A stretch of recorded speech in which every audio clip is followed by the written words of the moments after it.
What's going on, guys? Sam Adams here, and welcome to another episode of Caffeinate. Today, for October the 30th of 2018, my name is Samuel Adams, and welcome to today's show. I hope you are all doing very well, and for those that may be brand new to the show, this is a daily gaming news podcast where I bring you the hottest gaming news from around the industry, and I pack it into one tight little package for you to enjoy. Of course, it is streamed live on twitch.tv/SamuelAdamsLive, but if you did want to check out the show in a VOD format or even in a podcast format, you could go to youtube.com/SamuelAdamsMedia or even anchor.fm/SamuelAdams and check out all of that for yourself.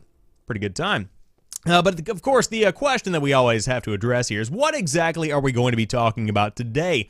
Well, Red Dead Redemption 2, my friends, is very, very good. I have been spending a considerable amount of time on it over the course of the past few days, and I can confirm the game is fantastic. And of course, sales numbers can confirm that as well, because Red Dead Redemption 2 had the biggest opening weekend of not only any video game, but any entertainment product.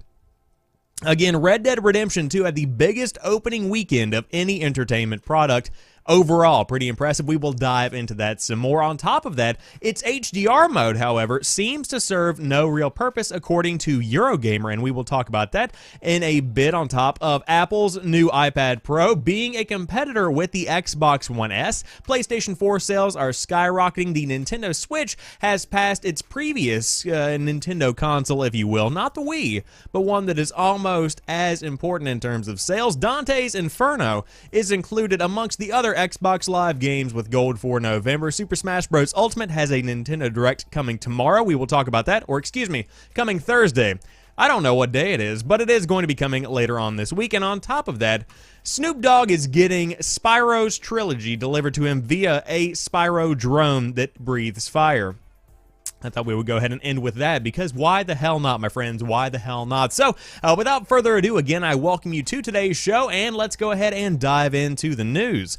First off, Red Dead Redemption 2 had the biggest opening weekend of any entertainment product. In all of entertainment, nothing could come close to Red Dead Redemption 2's opening weekend. Rockstar has announced today that Red Dead Redemption 2 achieved the biggest opening weekend for an entertainment product, any at all. In 3 days, the game made $725 million at retail worldwide. This figure is specifically about sell-through, meaning copies sold to consumers. The shipping values are likely much higher. Red Dead Redemption 2 also had the second highest grossing entertainment launch, with GTA 5 still in the lead with $1 billion in retail sell-through. GTA 5 launched on a Tuesday compared to Red Dead Redemption 2's Friday, and is obviously the bigger brand, which explains why it's still ahead. Digitally, the game set new records for full game sales on the PlayStation Network, with the highest pre-orders, day one sales, and first 3-day sales ever. Though the actual number of copies sold wasn't revealed today, Take-Two usually updates investors on this data whenever it publishes quarterly financial results. And if you are among the millions who picked up the game at launch, be sure to bookmark their coverage of Red Dead Redemption 2 over at VG247 if you did want to get more info on top of all of the breaking news. However, $725 million in the first opening weekend is very, very impressive. In 3 days, that's how much that game made. And for a good reason, because Rockstar's next big epic has been just that. It has been fantastic. I think that what blows my mind the most, do you see what I did here? I put this story in so I could just gush about Red Dead 2. But what I love about the game is that it is so intricate, it is so detailed, and it is so in-depth. Now, I am among those who have said that the fact that the game is so in-depth can be a bit jarring when you first jump into it, because I wasn't ready for just how much game there actually was here, because I was ready for the rootin' tootin' Clint Eastwood cowboy kind of setup, and that is still included in this bundle package whenever it comes to Red Dead 2, but there is taking care of chores around camp, there are errands to run, there are bounties to hunt, there's tons of stuff to talk about with Red Dead 2, and tons of stuff to actually do. But of course, when it comes to Red Dead Redemption 2, it is one of the most streamed games on Twitch right now. It is one of the most talked about games. And of course, as we see with this first story, it has the biggest opening weekend of any entertainment product, which is still a mind-numbingly large figure. Now, Alan in the chat says, yeehaw. I'll give it a resounding yeehaw. That is my official rating for Red Dead Redemption 2. And in terms of gameplay, I would share, but I am of the mindset that Red Dead Redemption 2 doesn't necessarily have the qualities of a streaming game for me. I would rather get invested into the world. I would rather be surrounded by everything going on in Arthur Morgan's life rather than have to focus on chat and lighting and all of that good stuff. I just want to play the game, and that's how it should be experienced, my friends. Of course, you have some games that are more apt to streaming than others, but you know what I'm saying here. People are definitely going to be busy for a very long time with Red Dead Redemption 2, and on top of that, Rockstar Games is going to be very, very busy counting all of that cash flowing into their pockets over the course of the next 6 months or so, because a lot of it is going to be coming in. However, moving on to the next story of the day, something that might disgruntle some of those players of Red Dead 2, HDR support seems to serve no real purpose in the game. Tests do suggest it's an upscaled standard dynamic range image. Now, for those that don't know what HDR is, don't feel bad because you're not alone 9 times out of 10. Essentially, it makes the colors more vibrant, and it really is a fantastic upgrade. It's one of those ones kind of like 4K where you don't think you can tell a difference until you check it out, and you can, in fact, tell a difference. But one of the most anticipated games of the year, Red Dead Redemption 2, launched last Friday, and it made quite the impact. As Digital Foundry posted recently, the final game represents a phenomenal achievement with few technical blemishes, but something doesn't seem quite right with its HDR implementation. Actually describing what's going on and even basically communicating how high dynamic range works in any particular title isn't easy. You're almost certainly reading this on an SDR display, so HDR screenshots aren't going to cut it, but it is possible to visually demonstrate some of the benefits of HDR using a method I've developed, says the author, that maps luminance of brightness into color, a technique I've been using for some time. He goes on to be more technical about everything, but essentially when it comes down to it, this is what you've got here. This image paints what it looks like whenever you show the colors of an image in Red Dead Redemption 2, and of course that is the SDR image. Now whenever you do turn it up, I would assume there is a second one here, you have more of a heat map where you can see more of the accuracy when it comes to colors, stuff along those lines. I may not be completely accurate in what I'm getting from this article, and again, HDR is something that you kind of have to see to understand, and of course I have never really experienced it myself because I still play on standard monitors that are 1080p. Haven't made that leap yet because I don't want to invest that kind of cash, but what you have here is essentially the proof that is in the pudding that HDR is not going to be in Red Dead Redemption 2, at least at the current time. Now, there is something along the lines of HDR. It is this upscaled high dynamic range kind of thing going on where it isn't quite what you have with the regular full-fledged HDR. It's kind of like upscaling a resolution instead of having genuine 4K. There is a difference. You know, that's what we see with the Xbox One S versus the Xbox One X. That is pretty much what it is. But in terms of color and saturation and things along those lines, again, this is something that could be dove into a little bit more deeply, but as for right now, people are starting to realize that HDR may not be, in fact, in Red Dead Redemption 2, and we will see what happens if Rockstar does, in fact, reverse this decision, if they do, in fact, add maybe full HDR to the game. Of course, that's something we have seen, and we will talk about later today with Call of Duty, which has also seen some changes when it comes to server tick rates, I believe is what they're called, where it is 20 hertz versus 60 hertz and makes things smoother, more able to kind of, better shoot in a more kind of concise and accurate way in a briefer period of time. Hard to explain what that means, but people are making changes after the game's launch, and there is nothing wrong with that. Just kind of false advertising if you do, in fact, say it has HDR when it does, in fact, not. But moving on to something that has a beautiful looking screen, the new iPad Pro. Now, in Apple's media event held this morning, the tech giant claimed that the new iPad Pro can deliver the same graphics performance as an Xbox One S. During this event, which can be seen in its entirety via IGN, Apple said the new iPad Pro can match the graphics performance in a product that's 94% smaller without the need of an AC cord. It also claimed it's faster than 92% of all portable PCs sold in the last month, and that its graphics performance is 1,000 times faster than the first generation iPad. Now, I do want to take a moment to say that whenever you say that your new iPad Pro, the one that cost a lot of money, is 1,000 times faster than the first generation iPad, you do realize that you are comparing apples and oranges, because if you go back to the original iPad, it is literally nothing compared to what we've had in terms of any kind of technology in even the past 5 years. That's a very, very unfair comparison, because obviously you're going to have a lot of stuff. But when it comes to what you've got here, of course, there are some some screenshots that show that the Xbox One S was in fact used via a comparison to the new iPad, and man, does this thing look beautiful. I love it whenever a piece of tech has small bezels on the side around the screen. That is something that gets me. And of course, whenever it comes to the new MacBook Air that was announced as well, these kind of share a similar kind of architecture, a similar design, if you will, and so it all kind of fits well in one tight, neat little package. However, we won't have long to wait, or excuse me, we won't have to wait long to know if all of these statistics ring true when the new iPad Pro is released on November the 7th, just about over a week away. Announced this morning, the 11-inch iPad Pro starts at $799, and the 12.9-inch begins at $999, both with optional silver and gray finishes and multiple memory options. Of course, a USB-C port is replacing Apple's proprietary Lightning port, thank God. The device is 5.9 millimeters thin, includes Face ID and an A12X Bionic chip that uses the same LCD display that is on the newly released iPhone XR, or XR, I suppose, if you want to really get down to the nitty-gritty of it.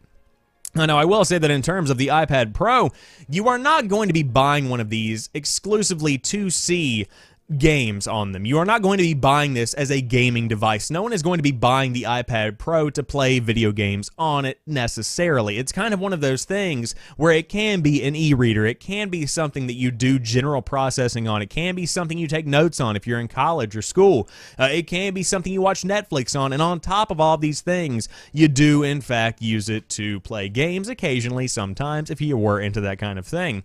Now, of course, these are becoming more in line with what I would expect from a PC. It's becoming more of something where I can, in fact, use it to actually accomplish some of my daily tasks. But when it does come down to the legitimacy of it as a gaming console, I don't know that I would ever consider the iPad Pro to be something that I would go to and play something like, I would say, God of War on. Of course, that will never happen, but you know what I mean.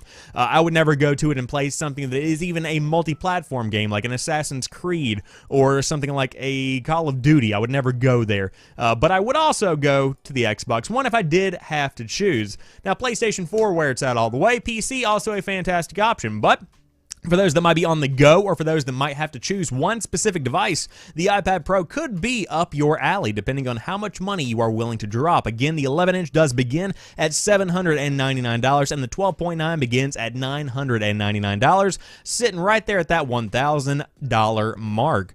But again, very impressive at 5.9 millimeters thin. That's a pretty thin little device right there. It's not thick, it's thin. But of course, you can check out more details about that over there on the official Apple page that is going to be trying to sell you one of these like it's a used car salesman, because they want to sell these a lot. Speaking of sales, the PlayStation 4 is doing incredibly well still, even with all this competition. Sony's nothing if not consistent. The company's latest financial results released today show everything's as it should be 6 months after new CEO Kenichiro Yoshida nailed it, took the helm. Sony recorded nearly $19.6 billion in revenue for the 3 months ending September the 30th, of which almost $2.2 billion was cold, hard profit. Those numbers are slightly better than last year's and last quarter's, meaning Sony's books aren't just stable, they are healthy. Predictably, the PlayStation division was responsible for the most revenue, pulling in more than double any other department, barring financial services. Just as unsurprising is that mobile remains the only loss-making part of Sony's business. It seems like PlayStation can do no wrong. This part of the business generated nearly $803 million in profit from almost $5 billion in revenue.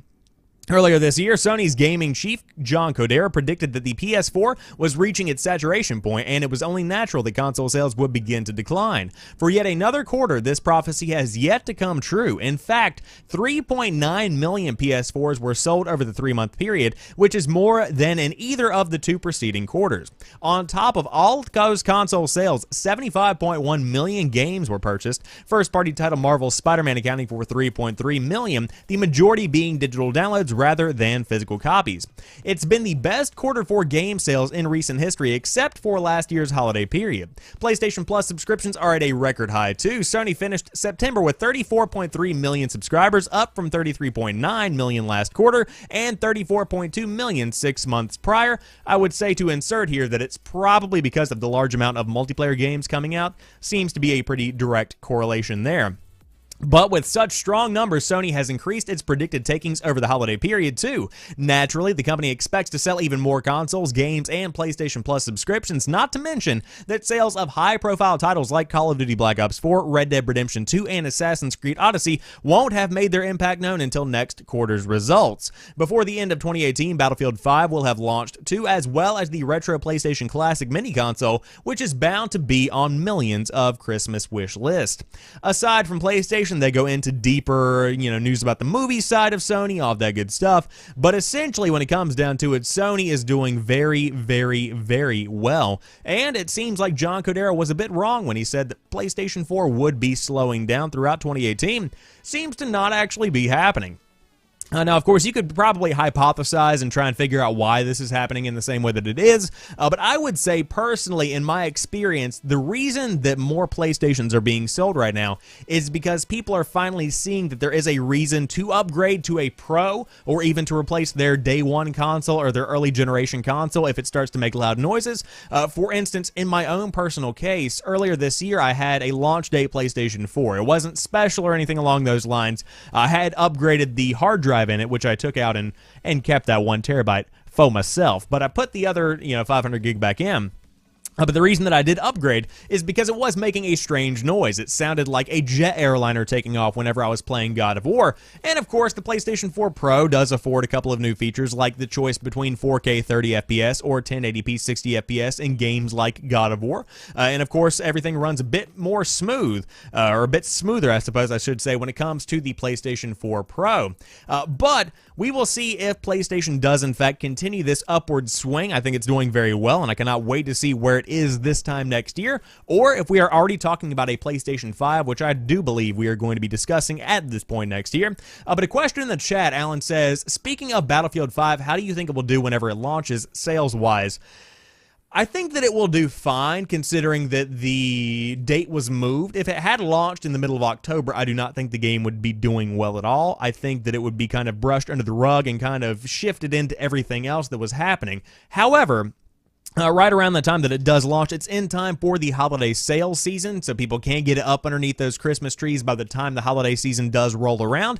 But on top of that, it is also setting itself up to be pretty much in the limelight whenever people are taking those gift cards, that extra Christmas money, that extra holiday money in general. Don't have to make it just about Crimbo. But whenever they do take that cash, they can then go and they see this giant game that is being advertised on every billboard throughout your GameStop or whatever your local gaming shop might be. And so I don't think it's going to do terribly, but I don't think it's going to be as good as they expect, mainly because I think that people are getting kind of burnt out on World War II settings. I think it's just not really something that people are dying for anymore like they were a couple of years back. But again, that is just my 2 cents. I hope it does well. I just know that after playing the beta, it wasn't necessarily something that I was really digging that much, or at least digging as much as I had hoped that I would be. However, I will definitely be playing it if it does come out, and it is something that I do want to play on the PlayStation 4, so we will definitely see how it is. I might give it a good solid rent. That's probably what I'm going to end up doing, just because I don't want to invest that much money into a game that I'm not confident in going into it. Plus, I have plenty to do in Red Dead Redemption 2. I'm just saying. But if you did want to get a Nintendo Switch, then you are not going to be alone, because a lot of people have purchased one. So many, in fact, that the Nintendo Switch has passed the GameCube in lifetime sales. The install base now sits at 22.86 million. That's right, the Switch has passed the GameCube. The Nintendo Switch has overtaken another console in lifetime sales, the Nintendo GameCube. The Japanese console maker sold 3.19 million units in the last quarter, bringing the Switch's total install base to 22.86 million. The beloved GameCube, by comparison, managed 21.74 million in its 6-year run. The Switch eclipsed the Wii U back in January. For Nintendo, these are healthy numbers. The company sold 2.93 million Switch consoles in the same period last year, before entering a bumper holiday season that shifted 7.23 million units. The House of Mario will need similar success this Christmas to hit the sales target of 20 million for the current financial year. Nintendo's books are also looking solid. Today, the company reported revenue of 221 billion yen, which is roughly $1.96 billion, up from 220 billion yen, roughly $1.95 billion during the same quarter last year. Operating profit, meanwhile, hit 30.9 billion yen, roughly $274 million, up from 23.8 billion, roughly $211 million. I could continue going on, but I will say, Nintendo, you doing good, baby. You doing real good. That's pretty much what that entire paragraph could be broken down into. But of course, as they go on to say, you've got giant high-profile launches like Super Smash Bros. Ultimate. You've got both the Pokemon games, Pikachu and Eevee. You've got Pokemon Go, which is bringing more kind of focus on that Pokemon kind of setting, and so you're going to be seeing those sales go up a lot. And on top of that, you do have tons not millions, but tons of third-party releases like Transistor, Guacamelee 2, and Dungeon Crawler Diablo 3, as they do mention over here in Engadget's article. But tons of stuff to play on the Switch, tons of indies, nindies as they're called, but that is all driving the sales past the GameCube's mark of, what was it, 21.74 million to the Nintendo Switch's 22.86 million as of right now. Now, this is not a shocker. Nintendo is killing it when it comes to not only marketing for the Nintendo Switch, but just in general bringing good games to the console. It is the place to play right now. Now, I will say, still not something for me because I'm not somebody who goes and plays on the go, and so when I am at home, I'm not going to be laying on my couch playing a game or sitting in a chair. I'm going to be right here in front of my computer or maybe sitting here playing my PlayStation, whatever it might be. That's just kind of the way that I tend to play.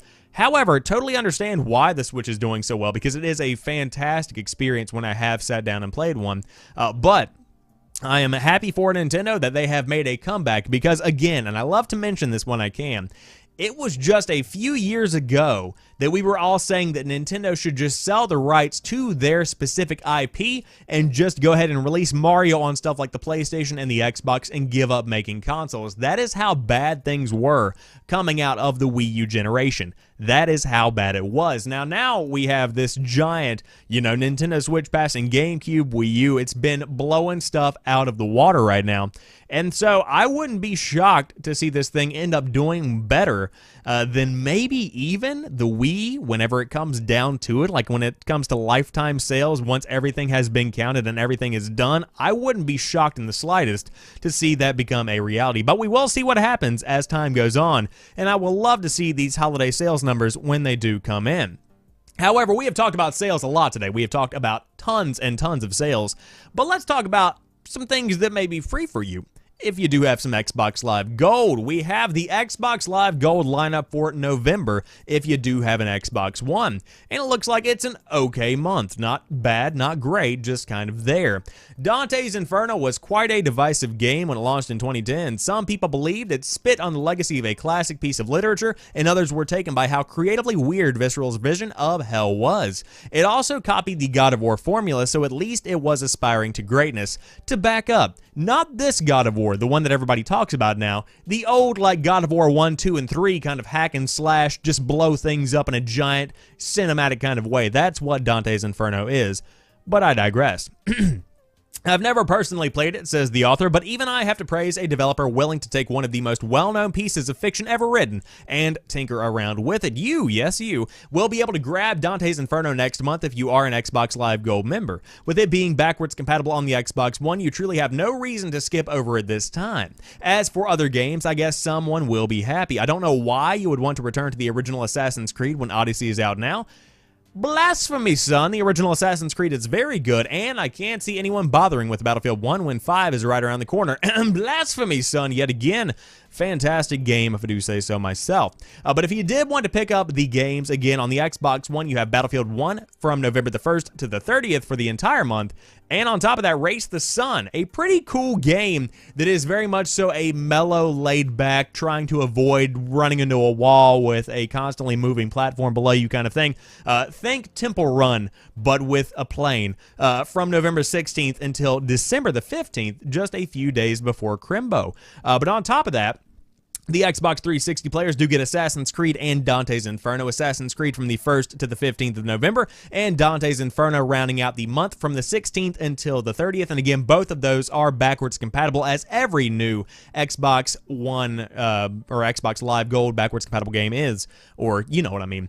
If it's on the Xbox 360 and it's a game with gold, you, yes you, as I said, can play it on the Xbox One. Fantastic. Wanted to make sure you knew. But a game that is not playable on the Xbox One, Super Smash Bros. Ultimate, is getting a Nintendo Direct coming this Thursday. Nintendo has announced a Super Smash Bros. Ultimate Nintendo Direct for later on in the week. The Direct for the upcoming Super Smash Bros. Ultimate is set to take place this week on Thursday, November the 1st, and will be followed by a Nintendo Treehouse Live presentation. This Direct will feature approximately 40 minutes of new info, Super Smash Bros. Ultimate, entailing that kind of thing. I believe they meant to put an "on" in that sentence. Instead of saying new information Super Smash Bros., it should have been "on Super Smash Bros." There you go.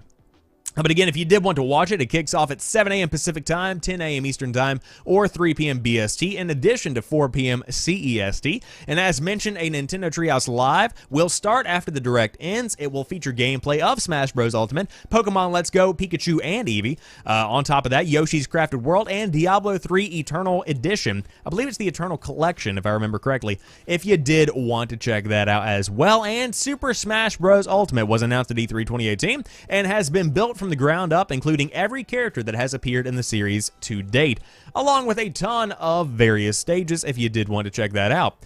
So again, tons of new info coming out about this new little venture they've got going on with the Super Smash Bros. Ultimate. Again, going to be one of the biggest games of the holiday season, not just for the Nintendo Switch, although that is going to be the biggest game for the entire holiday season. It's going to be pretty big when it comes to every multi-platform release, just because of how notable Super Smash Bros. Is. I know at the brewery that I work at on the weekends, they're going to be doing a giant Super Smash Bros. Ultimate tournament whenever the game does launch. That is how big it is. Tournaments across the country are going to be getting in on some Super Smash Bros. Action when it does launch on December the 7th for the Nintendo Switch. Again, various editions of the game, various kinds of controllers you can buy, again, compatible with GameCube controllers via an adapter. It's going to be a real good time around the Crimbo tree this coming year. I love saying Crimbo instead of Christmas. It just rolls off my southern tongue, you know what I'm saying? But to round out today's show, there is a Spyro drone that breathes fire, and it is going to be delivering Spyro Trilogy to Snoop Dogg. That is right, ladies and gents. This is going to be a YouTube video for the ages. The release of the Spyro Reignited Trilogy is right around the corner. The road to this exciting collection's November the 13th, 2018 release date has been a bit of a bumpy ride, but it's finally arriving, day one download and all. Because advertising excess is a time-honored tradition in video games, Activision has shared an upcoming event that doesn't make any sense, but doesn't really need to either. A life-sized, fire-breathing Spyro drone will be taking flight across the country and is making a special stop at Snoop Dogg's place on the way. In a press release, Activision is touting this device as the first ever Spyro drone, and it's pretty tricked out. It breathes fire, it talks, and it's even rigged up with cameras and a direct connection to various social media channels. Yes, the Spyro drone will be chronicling its journey on Instagram, and I'm sure Snoop will also be involved there. Of course, fans are also encouraged to snap pics if they do happen to come across the purple dragon. Speaking of Snoop, the Spyro drone will be visiting the man at some point after taking off from New York and personally delivering him an early copy of Spyro's Reignited Trilogy. We can't help but wonder if anything surprises that dude anymore. And I would say no, because Snoop Dogg is literally a marketer's dream. He is the man. He's still relevant. He is a meme. It's just amazing to see what he has become with his little hand thing that he does like that. It's great. And so this is, of course, the drone itself. If you did want to check that out, I will zoom in as much as I can. But essentially, yep. Yeah, that's what it is. It's Spyro with breathing fire in a drone format, and it's going to be amazing. I hope to see it flying over my head, and if I do, I'm probably going to shoot it down and get that extra copy, because let me tell you right now, your boy wants that game. I'm not even kidding. But if you enjoyed today's show, be sure to drop me a like down below. I appreciate you guys hanging out in the chat. I appreciate you watching. If you happen to be watching to the VOD or listening to the podcast version of the show, again, if you did want to watch live with us, it's over on twitch.tv/SamuelAdamsLive. And on top of that, you can check out the VOD on youtube.com/SamuelAdamsMedia or anchor.fm/SamuelAdams if you did want the podcast. Or you can always just follow me right here on Twitter @PrettyChillGuy if you did want to keep up to date with everything that's going on when it comes to content, and also my random thoughts on life, politics, the world around us. It's going to be a good time over there on Twitter. But I will conclude with a quote from the chat. Snoop is everything. And that's how it says in the chat. Snoop is everything. Couldn't agree more. But you guys have a fantastic day. I will be back tomorrow for a special Halloween episode of The Drop. Caffeinate. I have multiple shows. Sometimes your boy gets confused, but tomorrow's going to be a good day. Enjoy the rest of your night, and peace.